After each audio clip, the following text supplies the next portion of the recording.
Great Demon King. Chapter 39. Making Fun of the Earthrider.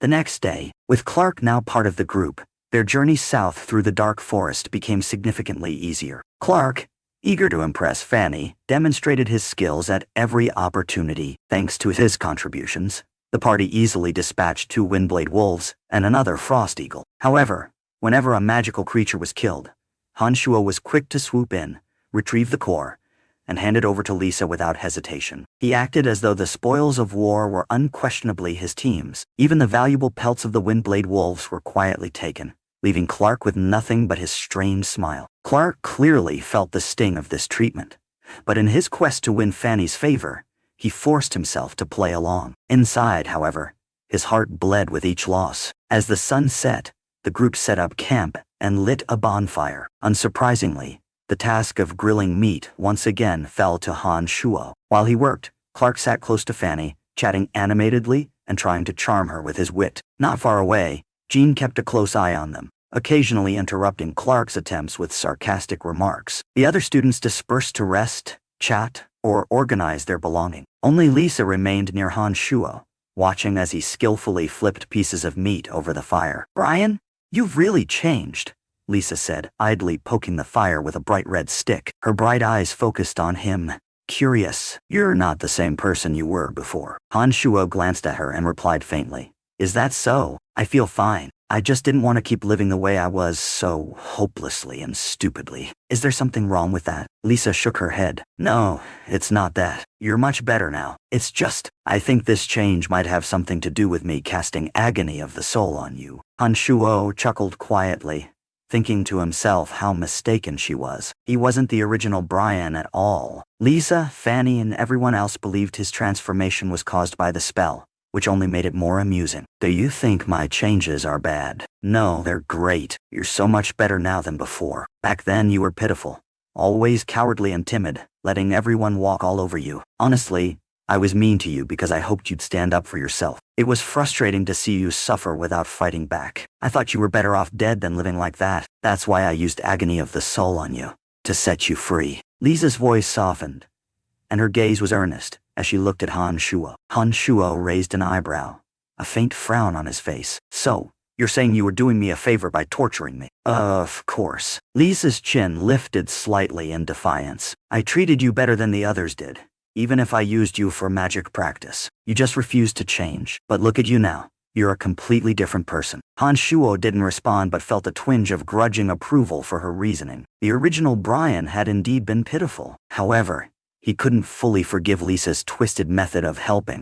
"Brian, we think we'll grill our own meat tonight," Bach stammered, approaching with Bella and a few others. They looked uneasy, their expressions betraying fear. Over the past few days, Shuo had prepared excellent food for Fanny, Lisa, and a few others, but deliberately served half-cooked, inedible meals to Bach, Bella, and their clique. The result, several bouts of stomach troubles, though they had cursed him in secret. After witnessing Shuo's intense display during a recent battle, none of them dared confront him directly anymore. Smiling innocently, Shuo replied, "How could I let you do that? As an errand slave for the necromancy major, cooking is my job. It wouldn't be right for nobles like yourselves to do such tasks." No, it's totally fine." Bella laughed nervously. "We should take responsibility for our meals. Besides, you saved our lives yesterday.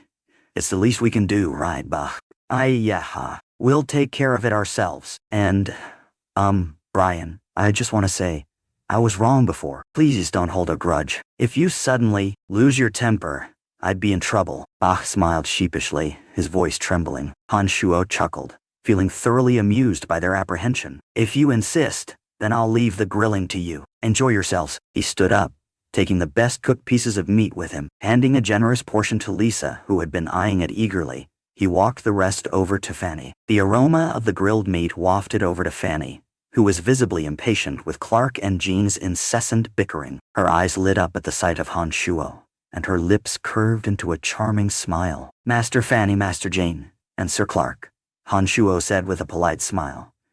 "Here's your dinner. Oh, this smells. Blech. Brian, this isn't fully cooked." "It's awful," Fanny exclaimed, spitting out her bite in disgust. Shuo winced and quickly explained, Master Fanny, that wasn't your piece. This one, is one. He handed her a properly cooked piece while taking the half-raw one she'd bitten in two. Turning to Clark, Han Shuo offered the rejected meat with an apologetic smile. Noble Sir Clark, this is yours. My cooking isn't perfect, but I hope you don't mind that Master Fanny already took a bite. Clark hesitated, his face betraying his discomfort. I think I'll just eat bread tonight. How could you say that? Jean interjected with mock concern. As a knight, you need strength, and meat is essential. Surely you're not offended by Master Fanny's taste test. Clark stammered. And no, that's not it, then it's settled. Han Shuo said cheerfully, shoving the meat toward Clark. Master Jean, perhaps you'd like to try it if Sir Clark wants. Jean, realizing the trap, quickly backpedaled. No, it's Clark's. I'll eat my own. Jean grabbed another half-raw piece and hurriedly retreated, clearly intending to recook it. Clark, seeing an opportunity, mumbled an excuse and disappeared into the forest. As the camp settled, Fanny turned to Han Shuo, her expression a mix of exasperation and amusement. Brian, you're becoming quite the troublemaker. No wonder Jean and the others have been sick. This was your doing, wasn't it? Only now you realize, Master Fanny. Lisa chimed in with a grin. Brian's naughtier than all the students combined. Fanny sighed but smiled despite herself. Well, I can't say I entirely disapprove. Clark and Jean are unbearable at times. Han Shuo smirked inwardly, but his expression soured slightly when Fanny added, Still, Clark is a good person. Good person, my foot. Han Shuo thought bitterly. Lisa giggled suddenly. Master Fanny, Brian, there's a clear pool nearby. It's been days since we've bathed. How about a swim tonight? Fanny raised an eyebrow. You never cared for swimming before. What's changed? Lisa blushed and avoided her gaze. Exercise. It's good for the body. Han Shuo, watching Lisa's embarrassment, realized she'd taken his earlier advice about developing her figure at heart. Smiling to himself, he thought, women really are fascinating creatures.